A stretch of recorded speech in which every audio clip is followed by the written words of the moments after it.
তো বন্ধু রান্নাঘরে তো দেখছি চলে এসেছি, এবার আলু চচ্চড়ি করব। আর ভিডিওটা কাট হয়ে গেছে, তাই আমি আবার নতুন করে শুরু করলাম। তো আলু চচ্চড়ি করব, গ্যাস ধরিয়ে কড়া বসিয়ে তেল দিয়ে দিয়েছি, তেল গরম হয়ে গেছে। এবার দেখো ফোড়ন। আজকে শুধু আলু চচ্চড়ি করা হচ্ছে, কারণ কি সেটা তোমাদেরকে অবশ্যই জানাবো। আজকেও আমার সেরকম রান্নার কিছু ঝামেলা নেই, তো কারণটা অবশ্যই আছে। তো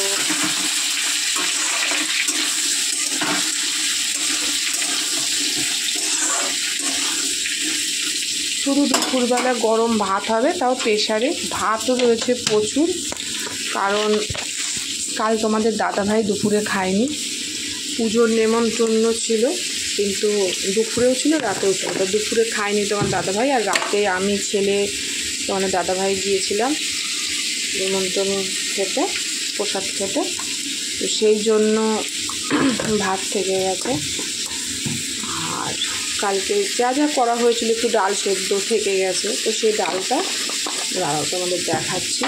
তরকারিতে একবারে নুন হলুদ একটু দিয়ে নিই।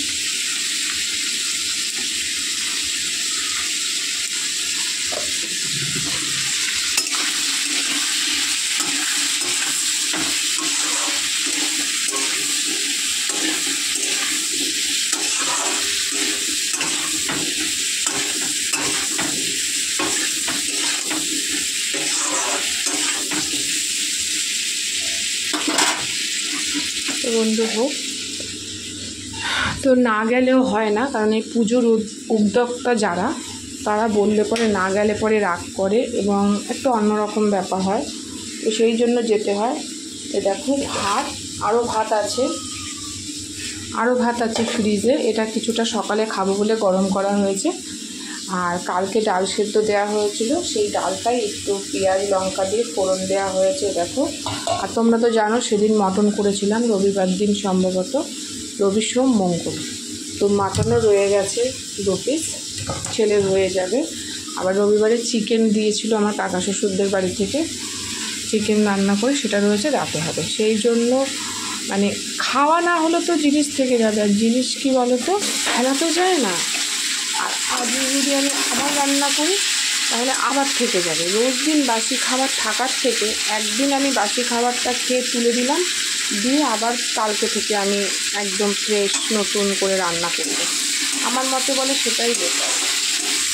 তো সেই জন্য ডালের সাথে খাবো বলে একটু আলু চচ্চড়ি করছি। তো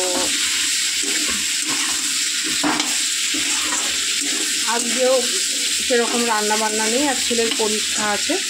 আর আজকে আমার কাছাকাছি কাজ আছে, আজকে প্রচুর কাজ আছে। তো চলো আলু চচ্চড়িটা বসিয়ে দিয়ে তারপরে আমি কাজ করবো। আর ওদিকে ছেলের ধরো পরীক্ষা, ছেলের পেছনে আমাকে একটু সময় দিতে হচ্ছে, যেহেতু পরীক্ষা ওর তো একটু সময় দিতেই হবে। তো সেই জন্য দুপুরবেলা গরম গরম ভাত হবে, যা ভাত আছে মোটামুটি এখন খেয়ে আরও একজনের তো মনে হয় হবে। আর একটু প্রেশারে ভাত করলে আমাদের হয়ে যাবে। তো যাই হোক বন্ধুরা, দুদিন ধরে রান্না সেরকম ঝামেলা নেই, তাই ভাবলাম যে বাসি যা আছে আজকে তুলে দেবো, দিয়ে কাল থেকে ফ্রেশ নতুন রান্না করব। তো সেই জন্য তোমাদেরকে সেরকমভাবে ব্লগ দিতে পারছি না, আমি এই টুকিটাকি যা করছি সেগুলোই তোমাদের সাথে শেয়ার করছি। তো চলো, এইভাবে আলু চচ্চড়ি করলে না খেতে খুব ভালো হয়। ঠিক অনুষ্ঠান বাড়িতে দেখবে সকালের টিফিনে আলু চচ্চড়ি লুচি যেরকম করে, ঠিক সেরকম খেতে হয়। ছেলে সব খুব ভালো খায়, তার জন্য আমি করছি। তো যাই হোক চলো বন্ধুরা, আমি তরকারিটা বসিয়ে জল দিয়ে আমি ওইদিকে কাটতে যাব। এদিকে তো বেলাও হয়ে আসছে, এতক্ষণ হয়ে যেত। এতক্ষণ ছেলের ওই পড়তে বসেছে, ছেলের পড়ার পেছনে ছিলাম, ওকে একটু ধরে দিচ্ছিলাম। তো সেই জন্য ও মোটামুটি রেডি, এবার জানি না পরীক্ষার হলে গিয়ে কি করবে সেটা ওই জানে। তো চলো ভিডিওটা আমি এখানে শেষ করছি, দেখা হচ্ছে পরের কোনো ভিডিওতে।